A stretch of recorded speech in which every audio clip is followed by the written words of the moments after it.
Hi, I'm John Molesky, host of Dialogue, on the set of the program where we just conducted an interview with Blair Ruble, who heads the Kennan Institute here at the Wilson Center, the Wilson Center's oldest and finest program. Blair, we're talking about the Russian elections, and you know, in an election where there weren't a lot of surprises as far as outcome, what about the entire picture? Is there anything that you find surprising? Well, I think the big surprise was that there was a vibrant civil society response to efforts to control the election, and there were observers, there were demonstrations. The demonstrators had some impact, and I think it suggests that Russian politics moving forward will be much less predictable than we might have thought.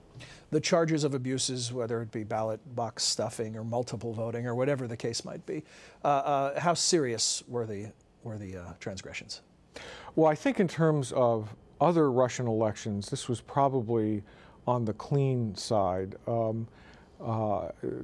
The exit polls show that Vladimir Putin got over 50%, which is what he needed to avoid a second round. He may not have gotten to 63%, but some of the polls also put him close to that. So I think on the Russian scheme of things, this was not an awful election.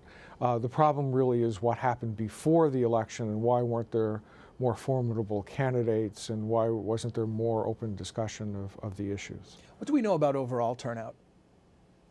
It was in the 60%. And is that a reliable figure? That's probably fairly reliable, and it's on the low side for Russian elections. Coming out of after the collapse of the Soviet Union. From a U.S. perspective, that's pretty good. Yeah, but from a Russian perspective, actually, the elections in the 1990s had very high turnouts. So yeah, we would look favorably at the turnout figure. But in the case, do you think this is a bit of cynicism about a predetermined outcome, and so it suppressed the vote? If Putin's going to win anay, why show up? I think part of the predetermined outcome was pumping up the vote, actually. I think it left without efforts to turn out certain voting populations, the election probably would have been, the turnout would have been less. Final thought, did Mr. Putin receive the validation that he was looking for?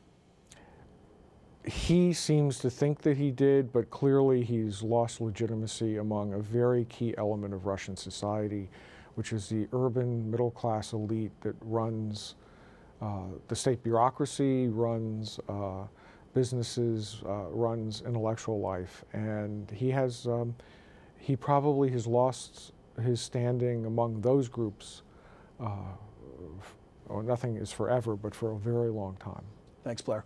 If you'd like to hear more from Blair, and also from our colleague Haleh Esfandiari on the elections in Iran, visit us on the web at wilsoncenter.org, and when you come to the website, you'll see a tab for TV and radio. If you click there, you can find your way to the complete 30-minute interview with both of our guests. Thanks.